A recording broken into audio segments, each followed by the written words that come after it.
বন্ধুরা, তোমরা কেমন আছো? নিশ্চয়ই ভালোই আছো। তোমরা জানো পরীক্ষা খুব কাছেই এসে গেছে। ৭ই মার্চ থেকে তোমাদের পরীক্ষা হওয়ার কথা। যদি সব পরিস্থিতি ঠিক থাকে তাহলে অবশ্যই ৭ই মার্চ থেকে তোমাদের পরীক্ষা হবে। তাই সেই হিসেবে তোমরা কিন্তু প্রস্তুতি নিতে থাকো।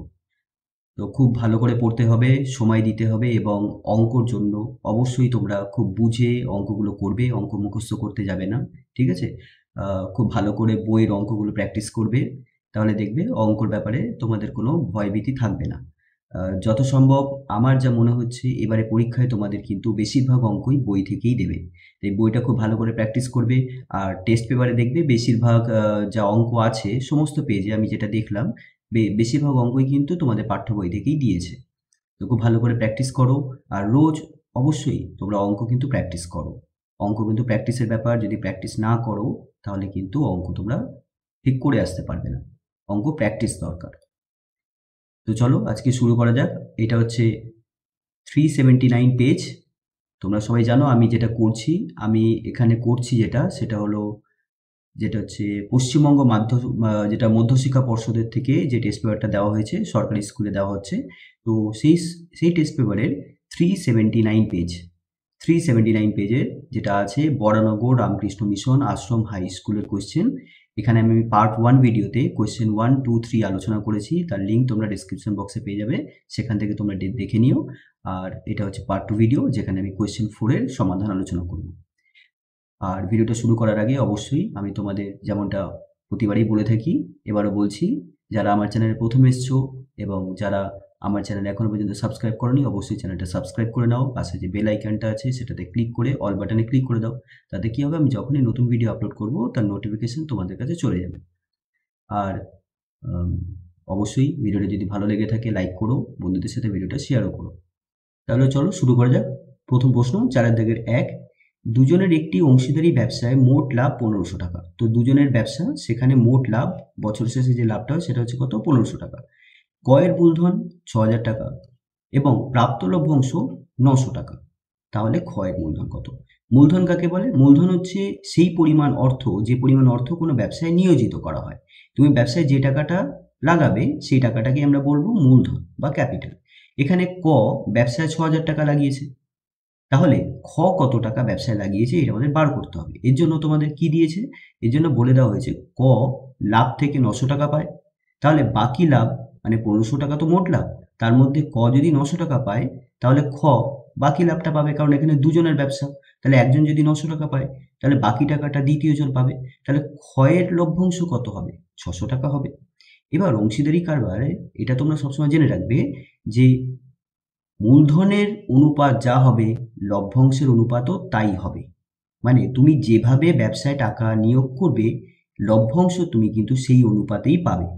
যেমন ধরে নাও তুমি ব্যবসায় 5,000 টাকা লাগিয়েছো আর তোমার বন্ধু ব্যবসায় 10,000 টাকা লাগিয়েছে, তাহলে মূলধনের অনুপাত কত হলো? 5:10, তার মানে 1:2। অর্থাৎ তুমি যদি ব্যবসায় 1 টাকা লাগাও তাহলে তোমার বন্ধু 2 টাকা লাগাচ্ছে, মানে দ্বিগুণ টাকা লাগাচ্ছে। তাহলে বছর শেষে যে লাভটা হবে সেই লাভের থেকে তুমি যদি 1 টাকা পাও তাহলে তোমার বন্ধু কিন্তু 2 টাকা পাবে। এটাকেই বলা হচ্ছে মূলধনের অনুপাতে লভ্যাংশের বন্টন। ঠিক আছে, লভ্যাংশ বন্টিত হয়। তাহলে এখানে আমরা লভ্যাংশের অনুপাত থেকে মূলধনের অনুপাতে নিয়ে যাব। তাহলে আগে আমরা লভ্যাংশের অনুপাত বার করব, সেখান থেকে আমরা মূলধন বার করব। তাহলে কয়ের লভ্যাংশ ইস টু ক্ষয়ের লভ্যাংশ, এটা আমরা বার করব। তাহলে কয়ের লভ্যাংশ কত? 900 টাকা। আর ক্ষয়ের লভ্যাংশ কত হবে? 1500 থেকে 900 আমি বাদ দিয়ে দেবো। তাহলে আমরা কত পাচ্ছি? 900:600। তাহলে এখান থেকে আসছে 9:6, আবার 3 দিয়ে যদি কাটো তাহলে 3:2। তাহলে এই যে লভ্যাংশ অনুপাতটা এটাই হচ্ছে মূলধন অনুপাত। তাহলে লিখব ক ও ক্ষয়ের মূলধনের অনুপাত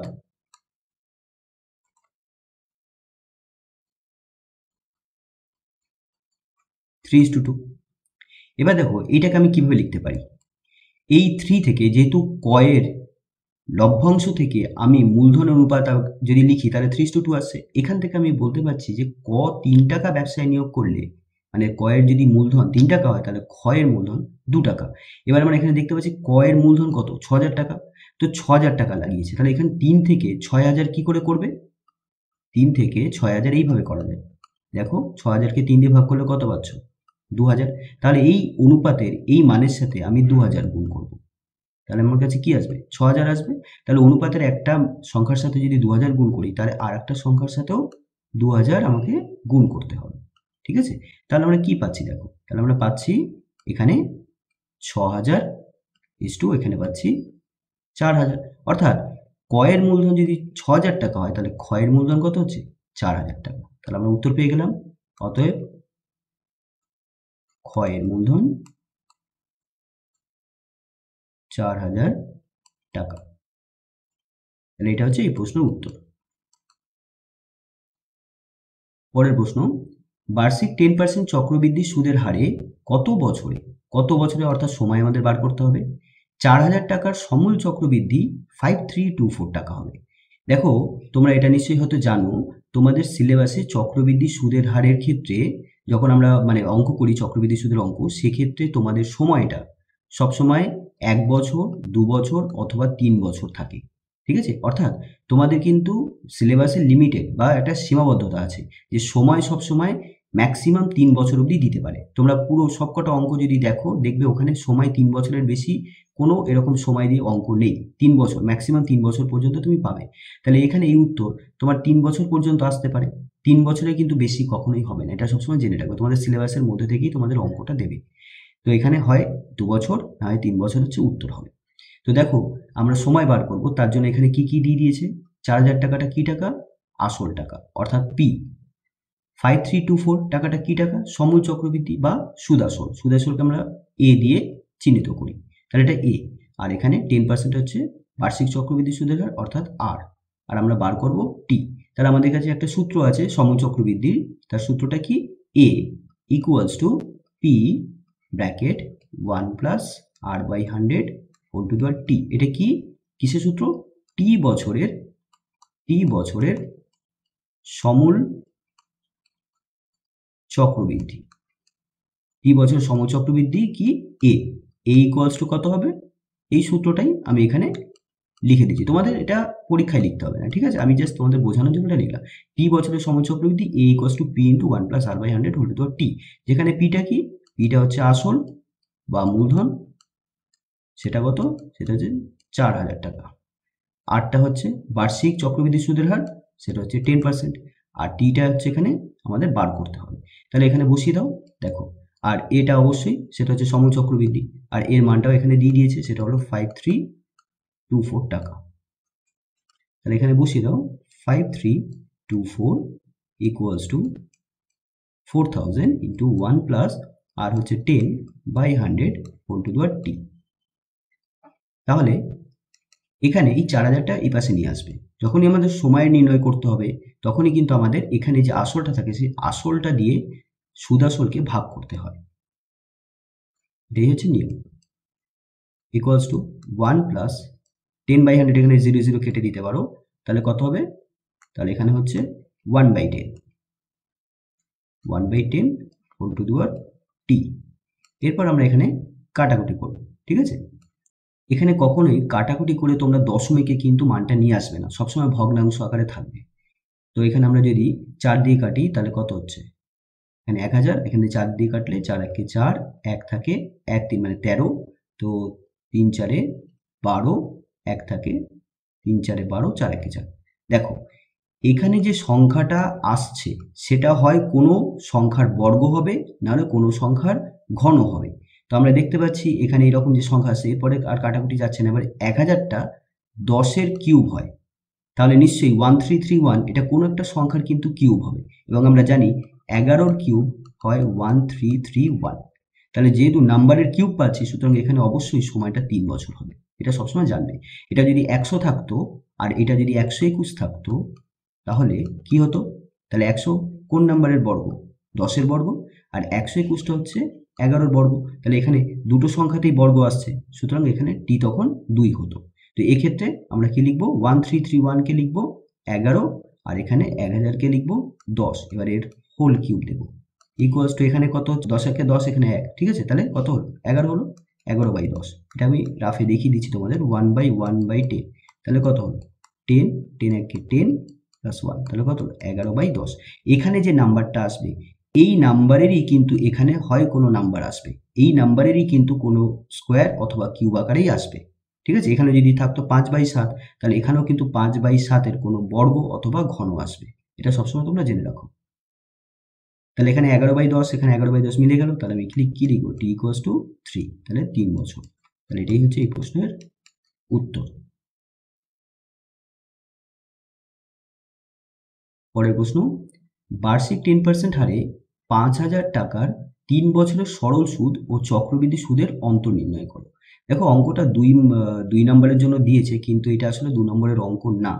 ঠিক আছে, পরীক্ষায় কিন্তু এত বড় অঙ্ক তোমাদের 2 নম্বরের প্রশ্নতে দেবে না, ওটা তোমাদের 5 নম্বরের পাটিগণিতের কোশ্চেনেই থাকবে। তো আমি এখানে এটা করে দিচ্ছি। দেখো, আমাদের সরল সুদ এবং চক্রবৃদ্ধি সুদের অন্তর বার করতে হবে। সবসময় জানবে সময় যদি 1 বছরের থেকে বেশি হয় তাহলে সেক্ষেত্রে চক্রবৃদ্ধি সুদের মান সরল সুদের থেকে বেশি হয়। তো এখানে সরল সুদ ও চক্রবৃদ্ধি সুদের অন্তর বার করতে বলেছে, মানে চক্রবৃদ্ধি সুদ থেকে সরল সুদ বাদ দিয়ে যে পরিমাণটা আসবে সেটা আমাদের বার করতে হবে, সেটাই হবে উত্তর এখানে। তাহলে আমাদের চক্রবৃদ্ধি সুদও বার করতে হবে আর সরল সুদ বার করতে হবে। বার করার পরে তারপর আমরা বিয়োগ করব। তাহলে সবার প্রথমে আমি এখানে লিখে নিই কি কি দিয়েছে। পি মানে আসল, যেটা হচ্ছে 5,000 টাকা। আর অর্থাৎ বার্ষিক সুদের হার, সেটা চক্রবৃদ্ধি সুদ বলো বা সরল সুদ বলো। তাহলে এখানে 10%, t = 3 বছর।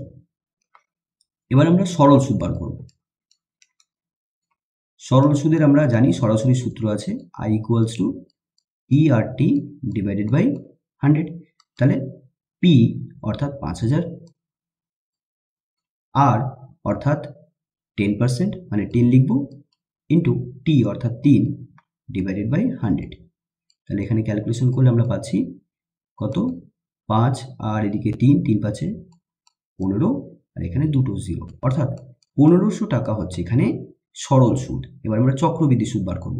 তবে এটা জেনে রাখবে চক্রবৃদ্ধি সুদ আমরা কিন্তু সরাসরি বার করব না, আগে আমরা কি করব, সবৃদ্ধিমূল বার করব, অর্থাৎ সুদ আসল বার করব। সুদ আসল বার করার সরাসরি সূত্র আছে আমাদের, আমরা জানি সেটা a = কি হয়, p × 1 + r/100 whole to the power t। এই সূত্র ফেলে আমরা সবার প্রথমে সুদ আসল বার করব, তার থেকে আমরা আসল বাদ দিয়ে দেবো। সুদ আসল থেকে আসল বাদ দিলে তবেই আমরা চক্রবৃদ্ধি সুদ পাই। তাহলে আমরা আগে এ বার করব। তাহলে সমূল চক্রবৃদ্ধি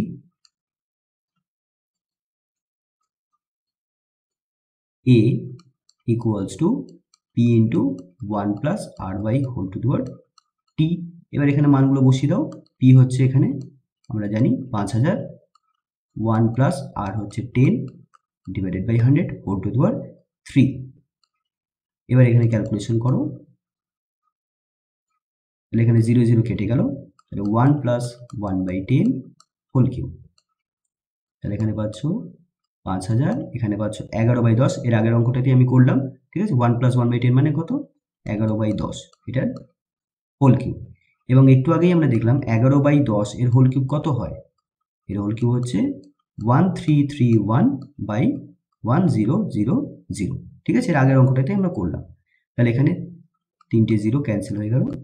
এবার 5 দিয়ে গুণ করো, 5 একে 5, 3 5 15, 5 হাতে 1, 3 5 15, 16 6 হাতে 1, 5 একে 6, অর্থাৎ 6655। এটা কিন্তু সুদ আসল।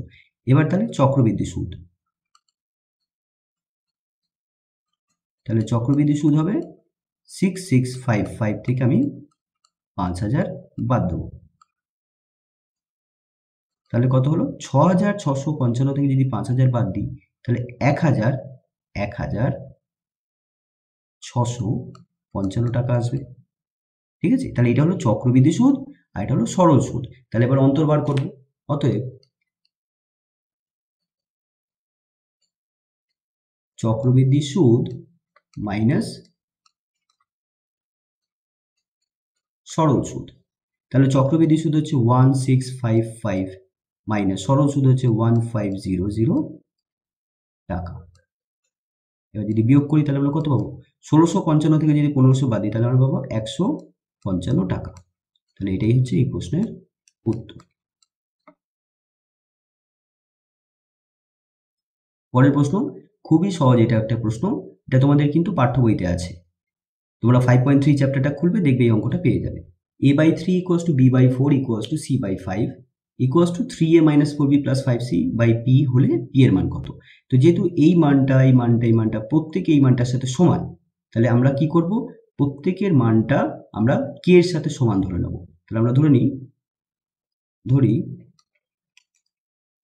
a/3 equals to b/4 equals to c/5 equals to 3a - 4b plus 5c/p equals to k।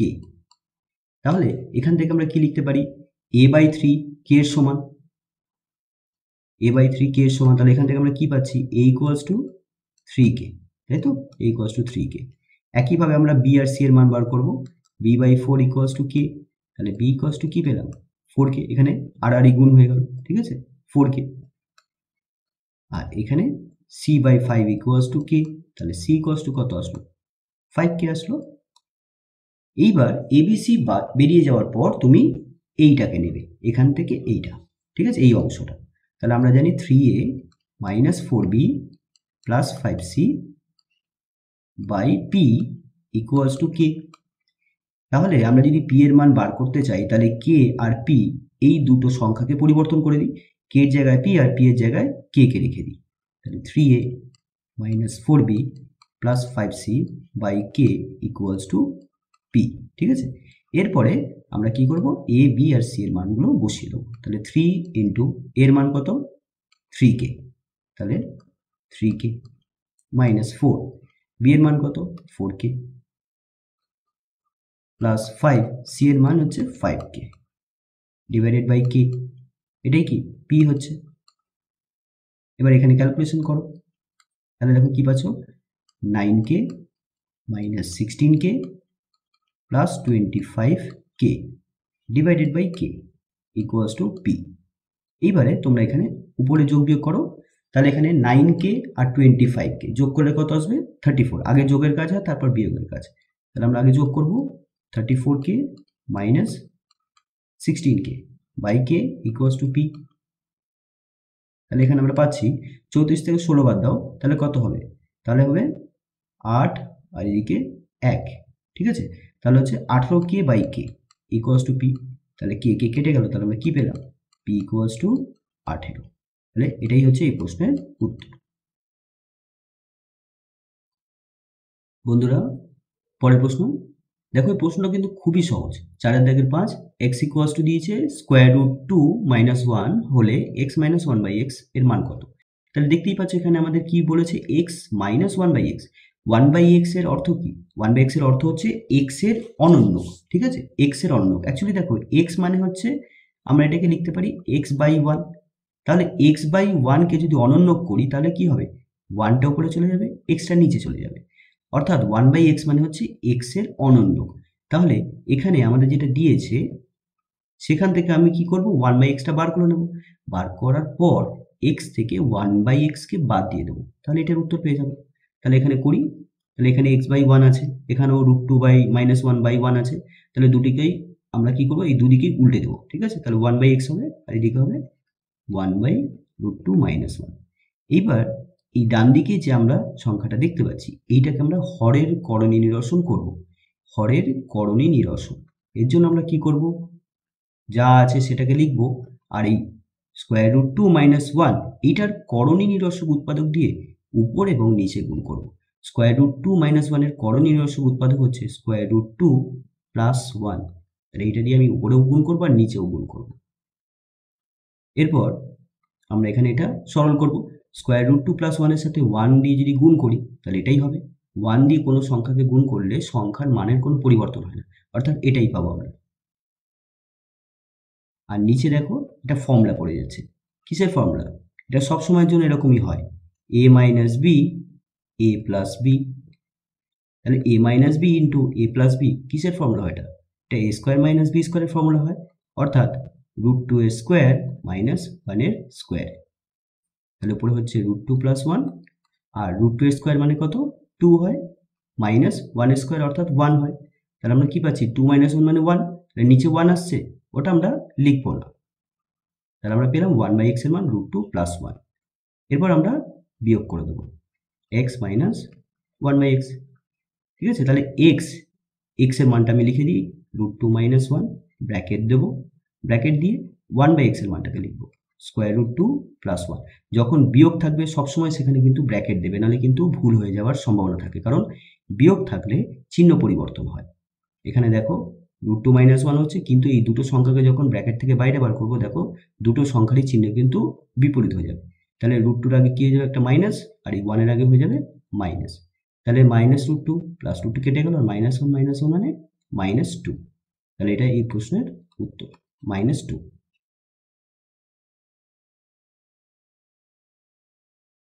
পরের প্রশ্ন 4-এর 6, ও কেন্দ্রীয় বৃত্তে এবি এবং সিডি জ্যা দুটির দৈর্ঘ্য সমান। তাহলে এখানে দুখানা জ্যা বলে দিয়েছে, এই দুটো জ্যারই কিন্তু দৈর্ঘ্য সমান।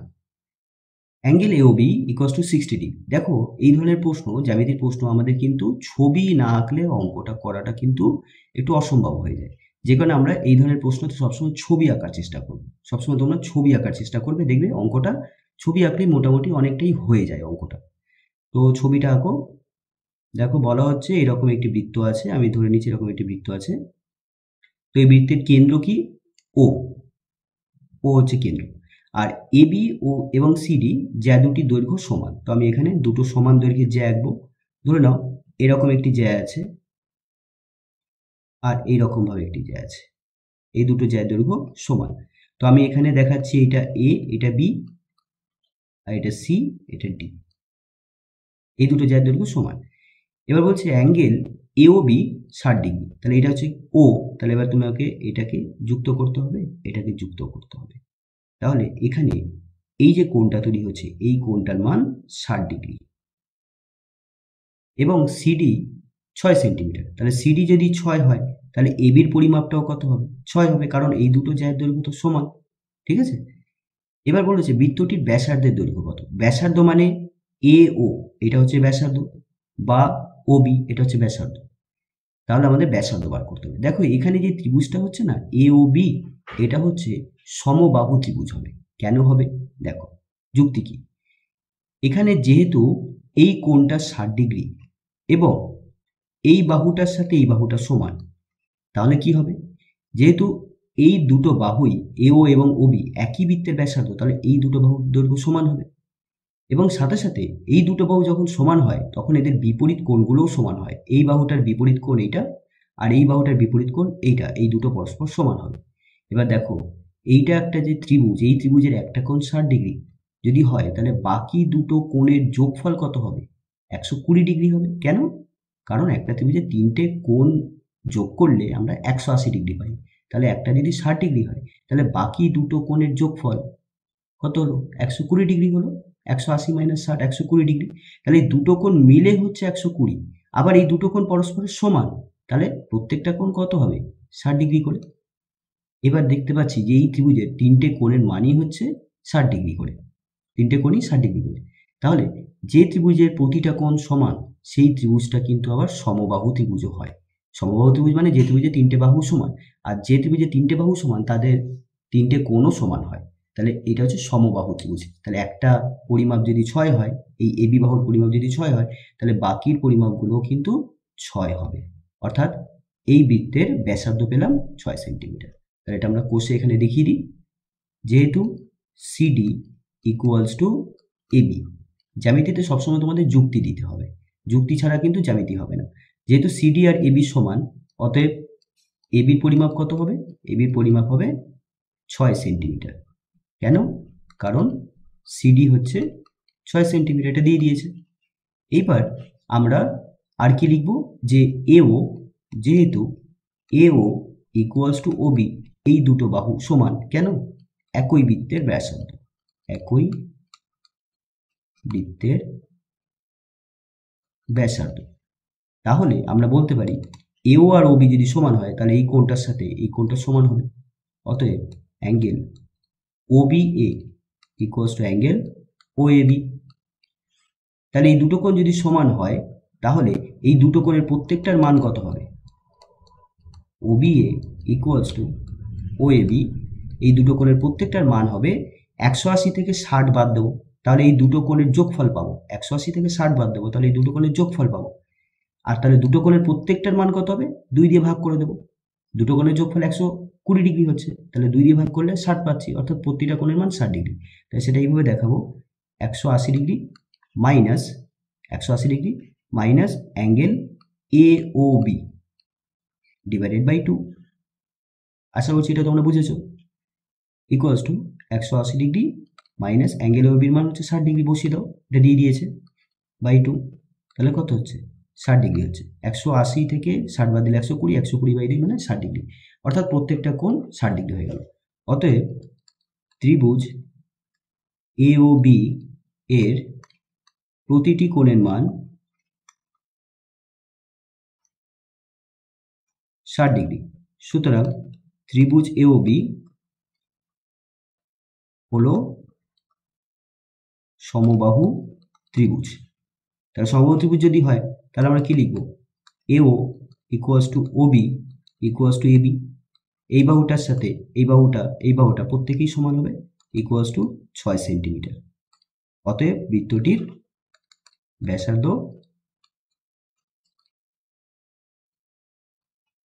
6 সেন্টিমিটার। তাহলে এটা হচ্ছে এই প্রশ্নের উত্তর।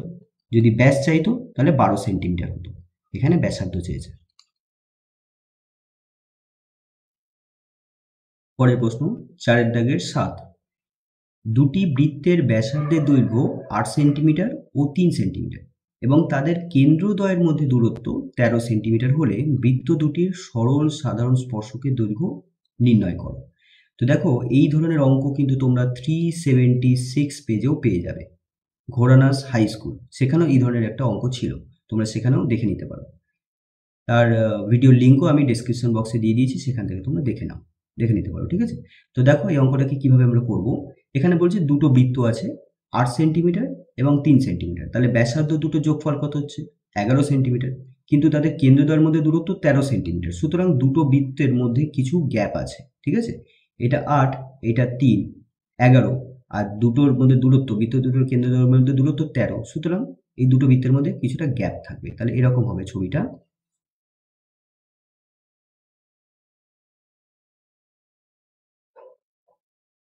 এটা ধরো বড় বৃত্তটা, যার কেন্দ্র হচ্ছে C1, আর এটা হচ্ছে ছোট বৃত্ত যার কেন্দ্র C2। এবার এই দুটো বৃত্তের কেন্দ্রদ্বয়ের মধ্যে দূরত্ব 13 সেন্টিমিটার, এটা হচ্ছে 13 সেন্টিমিটার, এটা দিয়ে দিয়েছে। এবার বলছে এই বৃত্ত দুটোর সরল সাধারণ স্পর্শকের দৈর্ঘ্য নির্ণয় করো। এখন সরল সাধারণ স্পর্শক বলতে কি বোঝায়? দেখো, এইভাবে যদি আমি কোনো একটা স্পর্শক অঙ্কন করি তাহলে এটা হচ্ছে সরল সাধারণ স্পর্শক, এটা হচ্ছে স্পর্শবিন্দু, এটা হচ্ছে স্পর্শবিন্দু। তাহলে এটা যদি আমরা নাম দিই A আর এটা যদি নাম দিই B, তাহলে এই AB হলো সরল সাধারণ স্পর্শকের দৈর্ঘ্য। A থেকে B পর্যন্ত যে দূরত্ব হবে সেটাই হচ্ছে সরল সাধারণ স্পর্শকের দৈর্ঘ্য, ঠিক আছে? একইভাবে এই দিকেও একটা সরল সাধারণ স্পর্শক আছে, এইভাবে। তাহলে এটা স্পর্শবিন্দু, এটা স্পর্শবিন্দু, তাহলে এটা হচ্ছে সরল সাধারণ স্পর্শক। তো এই দুটো বৃত্তের সরল সাধারণ স্পর্শকের দৈর্ঘ্য কিন্তু আলাদা হবে না, একই হবে। এবির দৈর্ঘ্য যা হবে এখানকার এই স্পর্শকটার দৈর্ঘ্য কিন্তু তাই হবে। তো আমরা যে কোনো একটা স্পর্শকের দৈর্ঘ্য এখানে বার করব। তাহলে দেখো এক্ষেত্রে আমি কি করব, এখানে আমি কি করব, দেখো C1 থেকে এটাকে এরকমভাবে যুক্ত করব আর C2 সাথে B কে যুক্ত করব, ঠিক আছে? এইভাবে আমরা একটা চিত্র পেলাম। এবার দেখো এখানে তোমরা এইখানে যে কোণটা দেখতে পাচ্ছ না, এই কোণটার মান 90 ডিগ্রি হবে। এটা সবসময় জেনে রাখবে, এই কোণটার মান 90 ডিগ্রি হবে। এবং কেন সেটাকে একটু বলে দিই। তোমাদের এরকম একটা উপপাদ্য আছে যে বৃত্তের কোনো বিন্দুতে, ধরুন এই বিন্দুতে যদি আমি একটা কোনো স্পর্শক অঙ্কন করি আর এই স্পর্শক দিয়ে যদি বৃত্তের কেন্দ্র পর্যন্ত যদি যুক্ত করি, তাহলে এটা কি হলো? ব্যাসার্ধ হলো। আর এটা হচ্ছে স্পর্শবিন্দু, তাহলে এটা হচ্ছে এই যে ব্যাসার্ধটা পেলাম, এই ব্যাসার্ধটা হলো স্পর্শ বিন্দুগামী ব্যাসার্ধ, আর এটা হচ্ছে স্পর্শক। তো এই স্পর্শক আর স্পর্শ বিন্দুগামী ব্যাসার্ধ সবসময় সমকোণে থাকে, অর্থাৎ এখানে 90 ডিগ্রি হয়। তাহলে এখানে C1A এটা হচ্ছে ব্যাসার্ধ আর এটা হচ্ছে স্পর্শক, এটা হচ্ছে স্পর্শবিন্দু, তাহলে স্পর্শবিন্দুতে 90 ডিগ্রি কোণ হবে। একইভাবে C2B এটা হচ্ছে স্পর্শক, এটা হচ্ছে C2, তাহলে C2B এটা হচ্ছে স্পর্শক, তাহলে এই বিটা হচ্ছে স্পর্শবিন্দু, তাহলে এখানে 90 ডিগ্রি। তো আমাদের বার করতে হবে এইটা। এবার যদি খেয়াল করে দেখো এই C1 A B C2 এই যে অঞ্চলটা আমরা দেখতে পাচ্ছি এটা কিন্তু এটা একটা দেখো ট্রাপিজিয়াম, ঠিক আছে। ট্রাপিজিয়াম এরকম দেখতে হয়, এরকম এরকম হয় বা এরকম হয়, ঠিক আছে, যার দুটো বাহু সমান্তরাল হয় আর দুটো বাহু কি হয় তির্যক হয়। এখানে C1A আর C2B এই দুটো বাহু সমান্তরাল, কারণ এখানে এই কোণটার মান 90 ডিগ্রি, এই কোণটার মান 90 ডিগ্রি, তাহলে এই C1B আর C1A সমান্তরাল হবে। তাহলে এই ট্রাপিজিয়ামের থেকে আমরা এই বাহুটা বার করব। তো এইখানকার এই যে ছোট্ট অংশটা আমরা দেখতে পাচ্ছি, এই যে ট্রাপিজিয়ামটা, এই ছবিটা আমি আলাদা করে আঁকবো এবং সেখান থেকে আমি কি বার করব, স্পর্শকের দৈর্ঘ্যটা বার করব। তাহলে ট্রাপিজিয়ামটা এরকম আছে, আমি নিচটাতে এটা দেখাচ্ছি এ বি, আর এখান থেকে এটা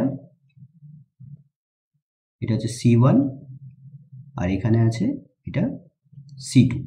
এবার দেখো এই যে বৃত্তটা আছে এই বৃত্তের ব্যাসার্ধ কত, 8 সেন্টিমিটার, অর্থাৎ C1A এটার পরিমাপ 8 সেন্টিমিটার আর C2B এটার পরিমাপ হচ্ছে 3 সেন্টিমিটার। তাহলে এটা এখানে আমরা মার্কিং করি। তাহলে এটা হচ্ছে 8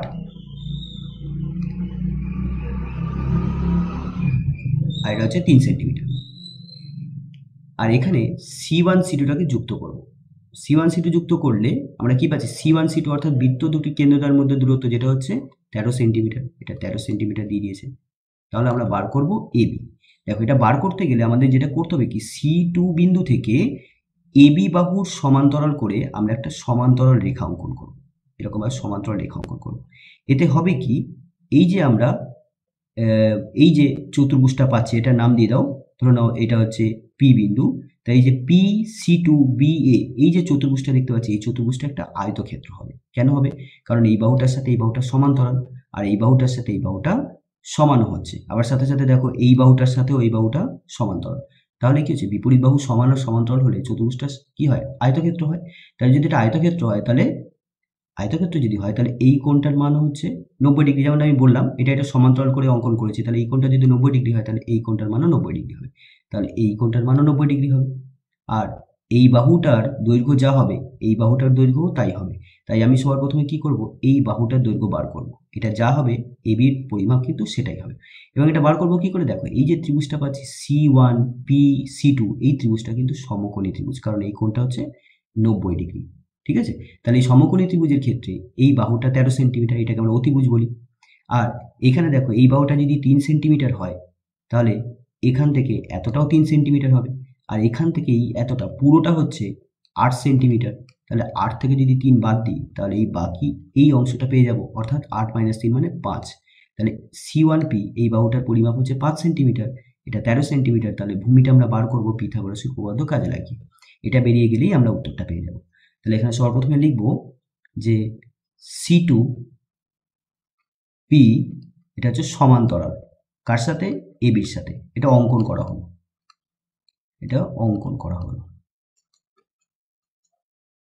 আর সাথে সাথে এটাও বলবো যে C1A লম্ব AB এবং C2B লম্ব AB।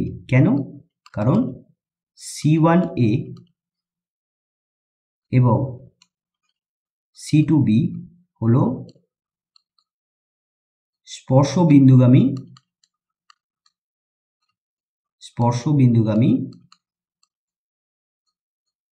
ব্যাসার্ধ, ঠিক আছে, ব্যাসার্ধ দ্বয় মানে দুটো আছে ব্যাসার্ধ দ্বয়। তাহলে এই দুটো যেহেতু স্পর্শবিন্দুগামী ব্যাসার্ধ তাই C1A স্পর্শক এবির উপর লম্ব হবে এবং C2B স্পর্শক এবির উপর লম্ব হবে। তাহলে এবার লিখব, অতএব আমরা তাহলে কি বলতে পারি, যেহেতু এই বাহুটার সাথে এই বাহুটা সমান্তরাল, এবং আরো কি বলতে পারি যে AP সাথে কি আছে BC2 সমান্তরাল, তাহলে এই দুটো কিন্তু আয়তক্ষেত্র। আমাদের এত কিছু প্রমাণ করে এখানে দেখাতে হবে না, তাও আমি তোমাদের বোঝানোর জন্য এটা লিখছি, ঠিক আছে। তোমাদের শুধু সরাসরি তোমরা বলে দিতে পারো যে এটা হচ্ছে একটা আয়তক্ষেত্র। অতএব ABC2P হলো আয়তক্ষেত্র। যদি আয়তক্ষেত্র হয় তাহলে আমরা কি লিখতে পারি, অতএব AP আয়তক্ষেত্রের বিপরীত বাহুগুলো কি হয়, সমান হয়। তাহলে এপির সাথে C2 বি বা BC2 সমান হবে, আর সেটা কত 3 সেন্টিমিটার। আর সাথে সাথে এটাও আমরা লিখবো, যেহেতু এখানে BC2 দিয়ে দিয়েছে, BC2টা হচ্ছে কত 3 সেন্টিমিটার। আর সাথে সাথে এটাও লিখবো এবির সাথে এবি কার সাথে সমান, এবির সাথে এই বাহুটা সমান, অর্থাৎ PC2 সমান, এটাও সমান। তাহলে আমরা আগে বার করবো PC2। এবার আমরা লিখবো AC1, এটা হচ্ছে 8 centimetre, AC1 equals to 8 centimetre. তাহলে AP কত হবে, AP, আচ্ছা AP তো 3, সরি C1P, তাহলে C1P কত হবে, তাহলে C1P দেখো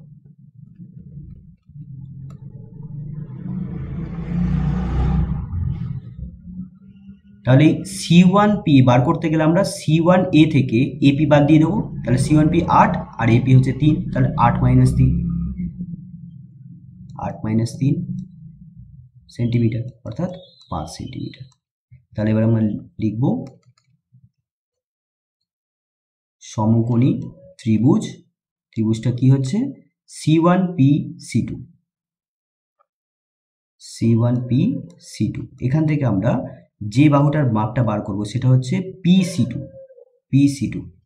তাহলে PC2 আমরা সরাসরি লিখব, যেহেতু ওখানে অতিভুজের মানটা দেওয়া আছে, তাহলে সরাসরি লিখব 13 স্কোয়ার মাইনাস 5 স্কোয়ার, তাহলে 169 মাইনাস 25, তাহলে বিয়োগ করলে আমরা কত পাচ্ছি 144, তাহলে 140 বর্গমূল কত 12, তাহলে আমরা পাচ্ছি PC2 12 সেন্টিমিটার। তাহলে এটা যদি 12 সেন্টিমিটার হয় তাহলে এই বাহুটাও 12 সেন্টিমিটার হবে, ঠিক আছে। তাহলে লিখব অতএব AB ইকুয়ালস টু 12 সেন্টিমিটার, কারণ এই AB আর PC2 দুটো সমান। তাহলে এটাই হচ্ছে উত্তর। পরের প্রশ্ন, ABC সমকোণী ত্রিভুজে angle ABC equals to 90 degree, BD ACর উপর লম্ব। তো আমরা এখানে সর্বপ্রথমে একটা ত্রিভুজ অঙ্কন করব।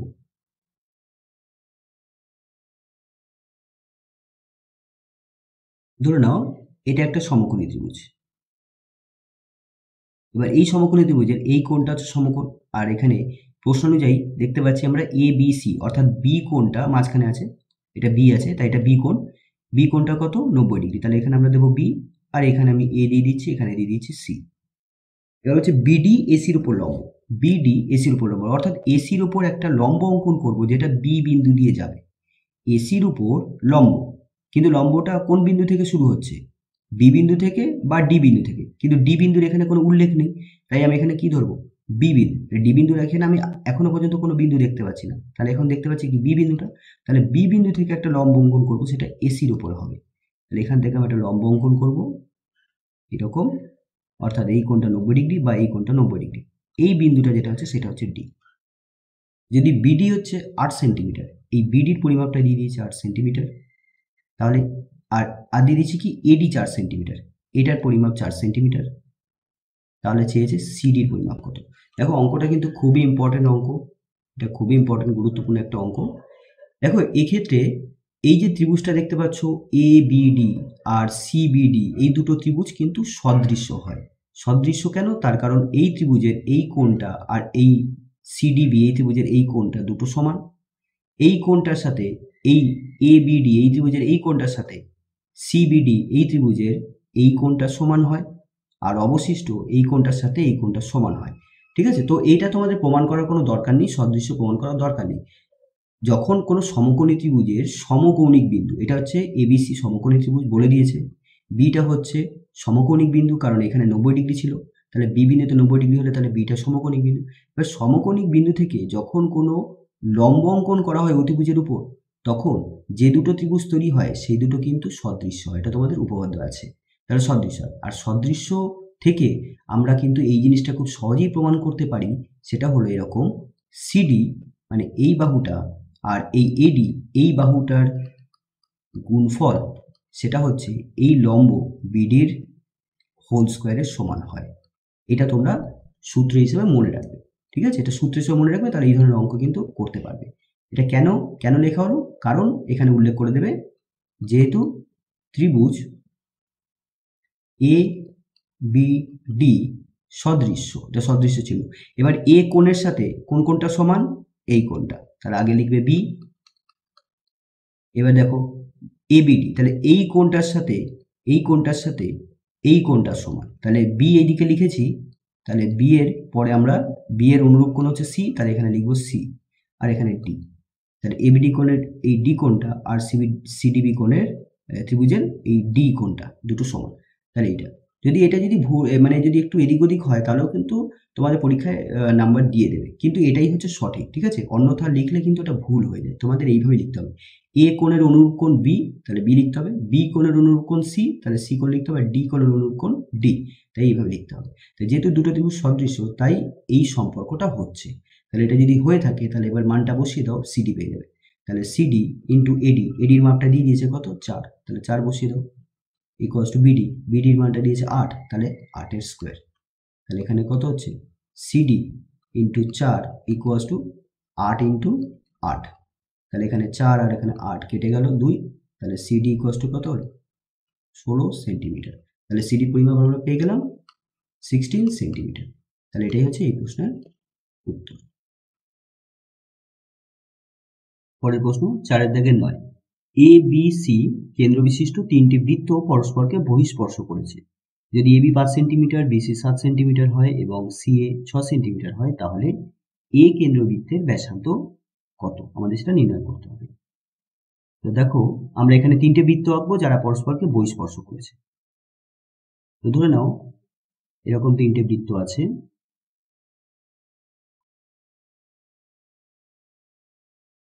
এরা পরস্পরকে বহিঃস্পর্শ করেছে। এই বৃত্তটা এই বৃত্তের সাথে বহিঃস্পর্শ, এই বৃত্তের সাথে এই বৃত্তের সাথে বহিঃস্পর্শ করেছে, আবার এই বৃত্তের সাথে এই বৃত্তের সাথে বহিঃস্পর্শ হয়েছে।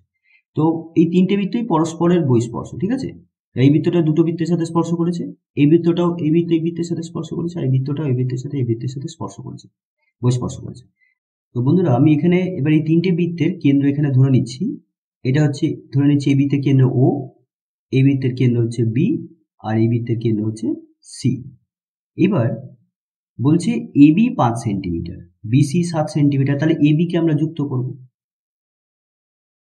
এবি কে আমরা যুক্ত করব, তাহলে এবি যুক্ত করলাম।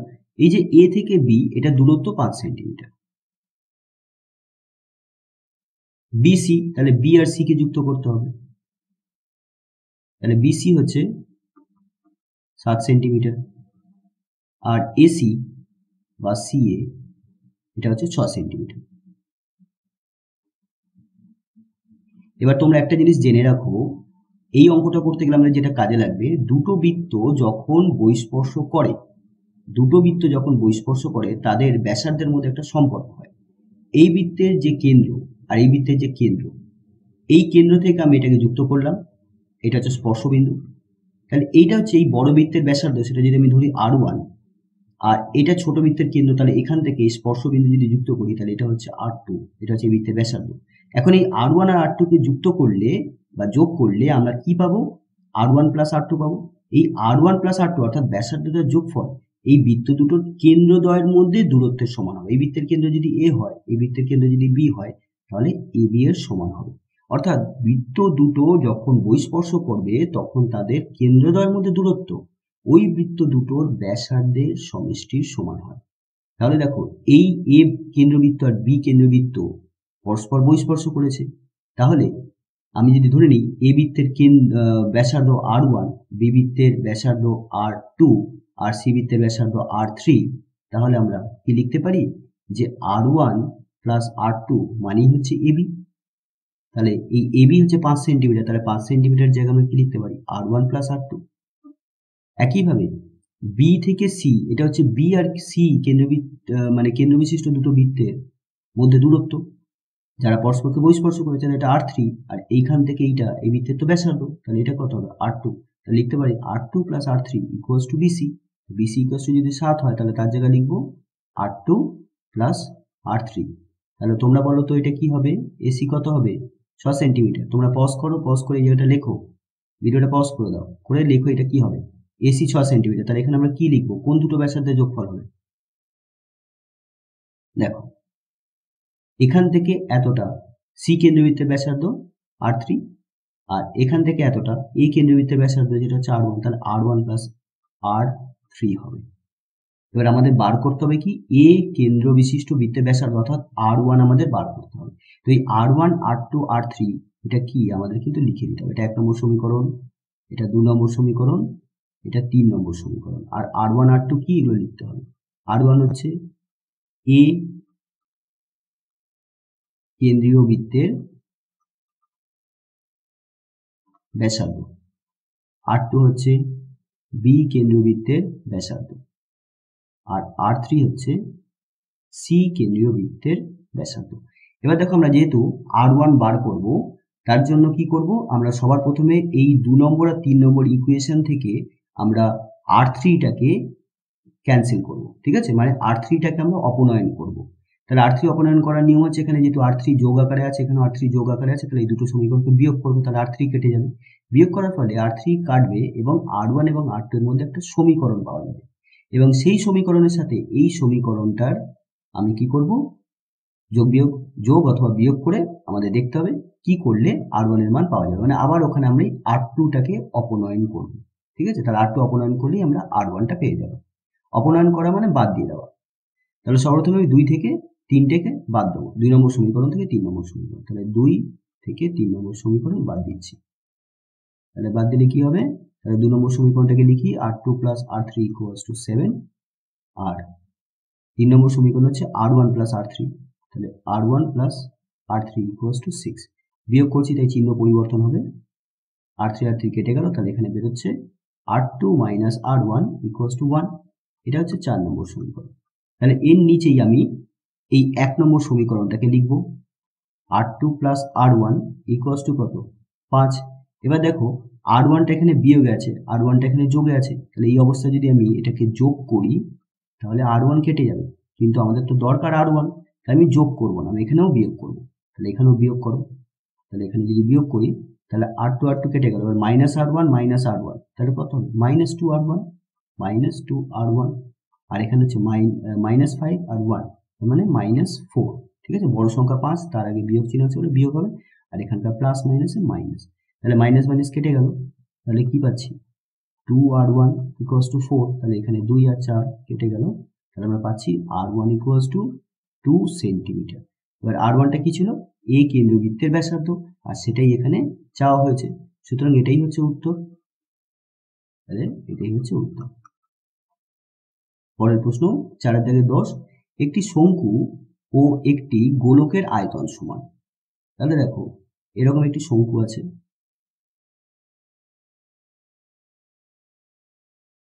এটার যে আয়তন তা গোলকের আয়তনের সাথে সমান হয়, গোলক মানে যেমন ফুটবল, তার আয়তনের সাথে সমান হয় যদি তাদের ব্যাসার্ধ সমান হয়। ব্যাসার্ধ সমান মানে এটা হচ্ছে শঙ্কুর ব্যাসার্ধ, এটাকে আমি ধরে নিচ্ছি আর, আর এটা হচ্ছে গোলকের ব্যাসার্ধ, এটাকে ধরে নিচ্ছি আর, ঠিক আছে। দুটোরই ব্যাসার্ধ সমান, তাহলে শঙ্কুটির উচ্চতা ও ভূমির ব্যাসের অনুপাত কত। তো এটা হচ্ছে শঙ্কুর ভূমির ব্যাস মানে 2r, আর এইটা হচ্ছে উচ্চতা অর্থাৎ h।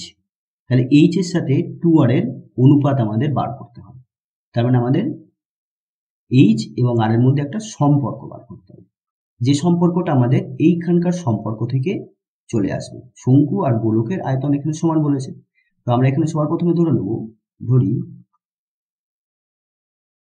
শঙ্কু বা গোলকের ব্যাসার্ধ r একক এবং শঙ্কুর উচ্চতা, এটা হচ্ছে বা শঙ্কুর উচ্চতা h একক। এবার প্রশ্ন অনুযায়ী আমরা কি করব, শঙ্কুর আয়তন আর গোলকের আয়তন দুটোকে সমান করে দেবো। শঙ্কুর আয়তনের সূত্র কি হয়, 1/3 পাই আর স্কোয়ার, অর্থাৎ এটা হচ্ছে পাই আর স্কোয়ার হচ্ছে ভূমির ক্ষেত্রফল আর ইন্টু উচ্চতা, এটা হচ্ছে শঙ্কুর আয়তনের সূত্র। আর গোলকের আয়তনের সূত্র হচ্ছে 4/3 পাই আর কিউব, ঠিক আছে। তাহলে এই দুটো মান কিন্তু সমান হবে। প্রশ্ন অনুযায়ী 1/3 pi R square h equals to 4/3 pi R cube, তাহলে এখানে পাই আর পাই ক্যান্সেল হয়ে গেল, 3 এখানকার 3 ক্যান্সেল হয়ে গেল, এখানে দুটো আর আছে, এখানে তিনটে আর আছে, অর্থাৎ একটা আর ক্যান্সেল এখানে থেকে যাবে, দুটো আর ক্যান্সেল হয়ে যাবে। তাহলে কি পেলাম? এইচ ইকুয়ালস টু, এখানে কি দাঁড়ালো? 4r। ঠিক আছে, এইচ ইকুয়ালস টু 4r, এটা আমি পেলাম। এরপর আমাদের বার করতে বলেছে কি? শঙ্কুর উচ্চতার সাথে ভূমির ব্যাসের অনুপাত। উচ্চতার সাথে ভূমির ব্যাসের অনুপাত, অতএব এইচ ইজ টু ভূমির ব্যাস মানে 2r, এটা আমাদের বার করতে হবে। তাহলে এইচ এর জায়গায় আমরা এখন কত লিখবো? 4r, আর এখানে কত আছে? 2r। তাহলে এবার আর আর ক্যান্সেল হয়ে গেল, তাহলে থাকলো 4:2, অর্থাৎ 2:1, অর্থাৎ উচ্চতা এবং ব্যাসের অনুপাত হলো 2:1। তাহলে এটাই হচ্ছে উত্তর। পরের প্রশ্ন 4 দাগের 11, 9 সেন্টিমিটার উচ্চতা এবং 4 সেন্টিমিটার ব্যাসের একটি লম্ব বৃত্তাকার চোঙকে গলিয়ে একটি গোলক তৈরি করো। যখন একটা কোনো ঘনবস্তু গলিয়ে আর একটা ঘনবস্তু তৈরি করা হয়, সেখানে কিন্তু সবসময় আয়তন সমান হয়। তো আয়তন সমান যে হচ্ছে, এটা সরাসরি বলেনি, এটা এইভাবে বলা হচ্ছে যে গলিয়ে আর একটা কিছু তৈরি করা হচ্ছে। গোলকটির বক্রতলের ক্ষেত্রফল আমাদের বার করতে হবে। তো দেখো, যেহেতু পরিমিতির অঙ্ক সবসময় সূত্র নির্ভর অঙ্ক হয়। পরিমিতির যত মানে শর্ট কোশ্চেন দেওয়া হয় সবই কিন্তু সূত্র নির্ভর অঙ্কই হয়। তো এই কারণে বলছি, তোমরা যখনই পরিমিতির অঙ্ক করবে তার আগে কিন্তু তোমাদের এটা জেনে রাখতে হবে যে সূত্র কি আমি জানি। সূত্র যদি না জানি তাহলে কিন্তু আমরা অঙ্ক করব না পরিমিতির। তাই আগে তোমরা সবার প্রথমে সূত্রগুলো মুখস্থ করো, তারপর পরিমিতির অঙ্ক চেষ্টা করো। সূত্র ছাড়া কিন্তু অঙ্ক বুঝতেও পারবে না ঠিক মতো। তাই আগে ভালো করে সূত্রগুলো তোমরা মুখস্থ করো, বারবার লেখো, বারবার করে মুখস্থ করো, লিখে লিখে মুখস্থ করো, দেখবে খুব সহজেই মুখস্থ হয়ে যাবে। তো এখানে একটা লম্ববৃত্তাকার চোঙ আছে, সেটাকে গলিয়ে একটা গোলক তৈরি করা আছে। এরকম একটি চোঙ আছে। তো এই চোঙটার উচ্চতা, অর্থাৎ এইটা তুমি যদি ছবি এঁকে দাও তাহলে কিন্তু এইচ মানে কি সেটা লেখার দরকার লাগে না। এইচ মানে হচ্ছে শঙ্কুর উচ্চতা, তাহলে তার অর্থটা লিখতে হবে না। এখানে তুমি ডাইরেক্ট এইভাবে ছবি এঁকে দেখাতে পারো। আর ব্যাস বলেছে, মানে ব্যাস মানে এখান থেকে এতটা এতটা দিয়েছে 2r, যেটা হচ্ছে 4 সেন্টিমিটার। তাহলে যদি ব্যাস যদি 4 সেন্টিমিটার হয়, তাহলে ব্যাসার্ধ কত হবে? 2 সেন্টিমিটার হবে। ঠিক আছে, তাহলে এখান থেকে এতটা ব্যাসার্ধ, যেটা হচ্ছে 2 সেন্টিমিটার। এবার এইটাকে গলিয়ে, লম্ব বৃত্তাকার চোঙটাকে গলিয়ে গোলক তৈরি করা হচ্ছে। এরকম একটা গোলক তৈরি করা হচ্ছে। তাহলে যখন এই চোঙটাকে গলিয়ে যখন গোলক তৈরি হবে, তখন তার ব্যাসার্ধ কত হবে সেটা আগে আমাদের দরকার।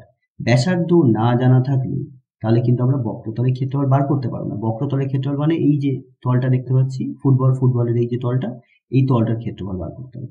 তো এই তলের ক্ষেত্রফল হবে 4πr²। তাহলে এইটা বার করতে গেলে বুঝতেই পারছো আর এর মান দরকার। তাহলে যেহেতু এইটার আয়তন আর এটার আয়তন সমান, তাহলে সেই সমীকরণ থেকে আমরা এই গোলকের ব্যাসার্ধটা বার করে নেব। ঠিক আছে, তাহলে আমরা এখানে ধরি গোলকের ব্যাসার্ধ আর সেন্টিমিটার, আর এখানে প্রদত্ত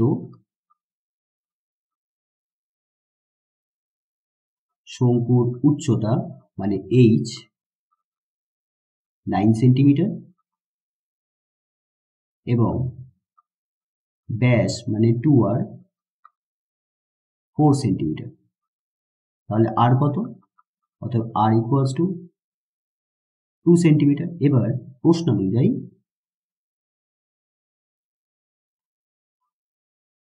শঙ্কুর আয়তনের সূত্র কি হয়?